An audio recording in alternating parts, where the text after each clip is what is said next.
सर्वसामान्य लोकांना एक प्रकारचा धक्का बसला आहे. वीज जिल्हा याचा एक महाराष्ट्रात लौकिक आहे. हा जिल्हा मी अनेक वर्षांपासून या त्या निमित्तानं जिल्ह्याशी संबंधित आहे. वारकरी संप्रदाय हे या जिल्ह्याचं वैशिष्ट्य आणि वारकरी संप्रदायाचा विचार घेऊन आपलं आयुष्य जगणार आहे.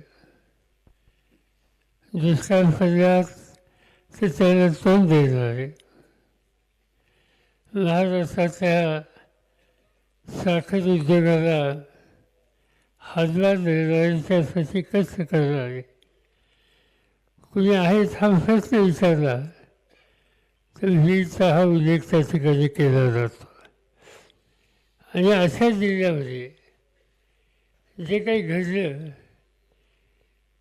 हे कुणाला न फसणारं न सोचणारं अतिशय चमत्कारिक अशा प्रकारचं आहे. त्या तरुण सरपंचाची हत्या झाली. 15 वर्ष लोकांच्या फाशी झालं. त्या पदावर बसण्याचं काम त्यांनी केलं. 15 वर्ष ज्याची निवड झाली त्याचा अर्थ लोकांच्या दैनंदिन सुखदुःखाशी संयम होणारा, वादविवादापासून दूर राहणारा असा हा तरुण कर्तव्यगार लोकप्रतिनिधी म्हणून तुमच्या गावामध्ये काम करतोय. जे काही घडलं त्याच्यात त्याचा काहीच संबंध नसताना कुणी येऊन कुणाला दमदाटी दिली, कुणाला मारहाण केली आणि त्याच्याबद्दलची तक्रार आल्याच्या नंतर त्याची चौकशी ही करण्याची भूमिका घेतली.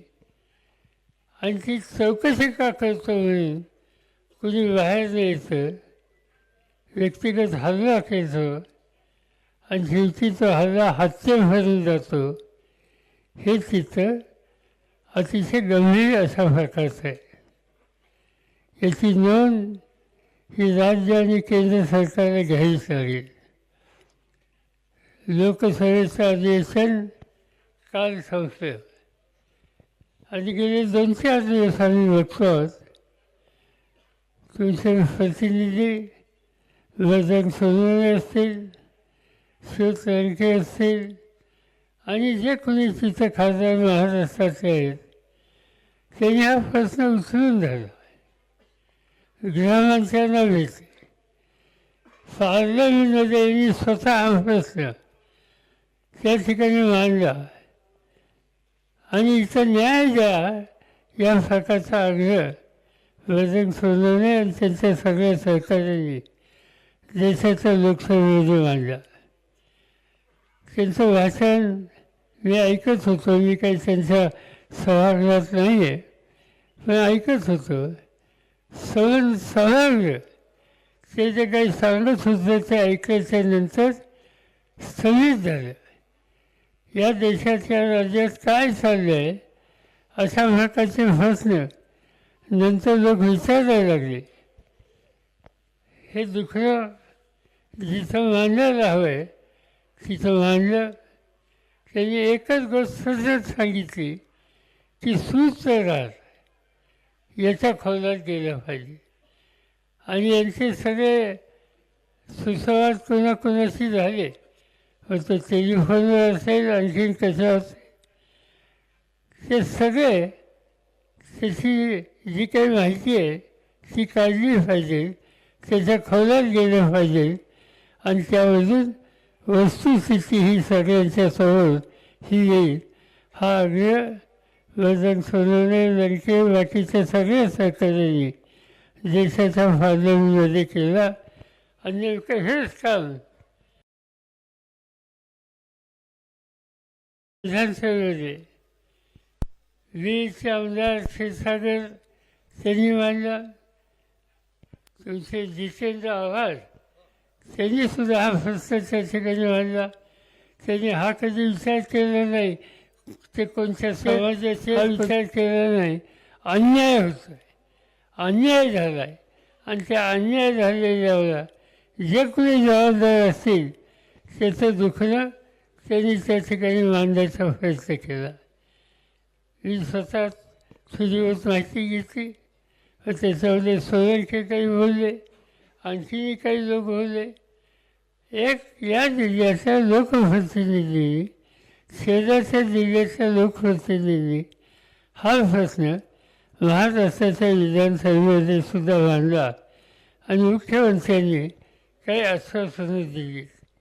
त्यांनी काही रक्कम दिली, ठीक आहे, कुटुंबाला मदत त्याची होईल, पण तुम्ही किती रक्कम दिली तर गेलेला माणूस येत नाही.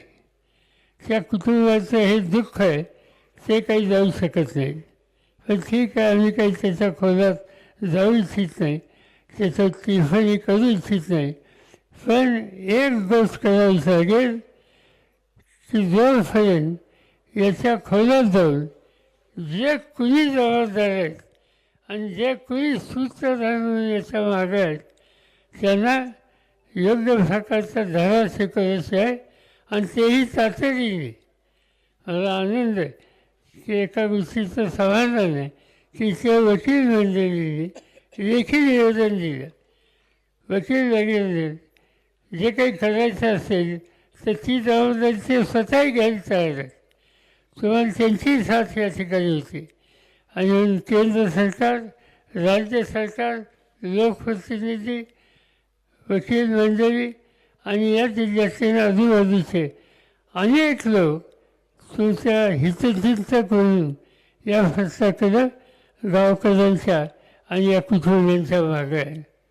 मी एवढंच तुम्हाला सांगेन की एक प्रकारचं दहशतीचं वातावरण आहे, कृपा करा आणि त्या दहशतीच्यातून बाहेर पडा. याला आपण सगळे मिळून तोंड देऊ.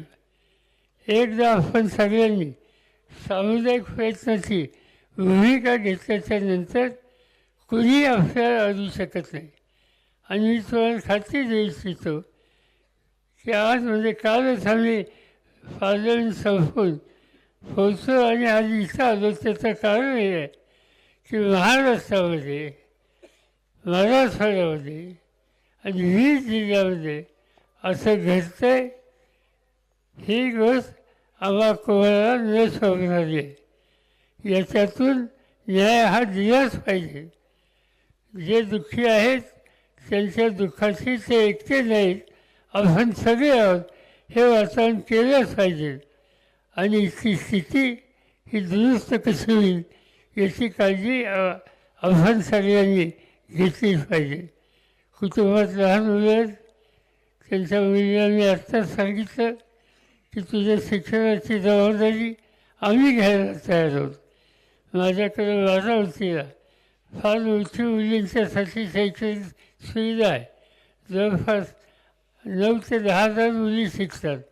त्याच्यामध्ये आणखी एक मुलगी असेल, उद्या मुलगा येत असेल, त्यांचं पूर्ण शिक्षण आपण करू, त्यांना धीर देऊ, कुटुंबाला धीर देऊ.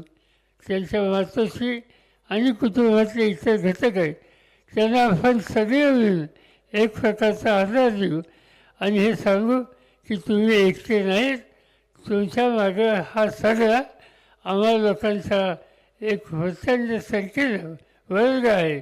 आणि त्यामुळे न भीता या सगळ्या जे गेलं आहे, जे झालं आहे ते तर आपण परत आणू शकत नाही, पण निदान धीर देऊ शकतो, आत्मविश्वास वाढवू शकतो.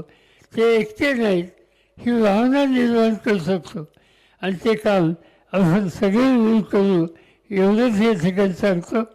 राज्य सरकार, केंद्र सरकार याच्या खोलात जाईपर्यंत आम्ही स्वस्त बसणार नाही हा विश्वास देतो आणि 2 शब्द संपवतो.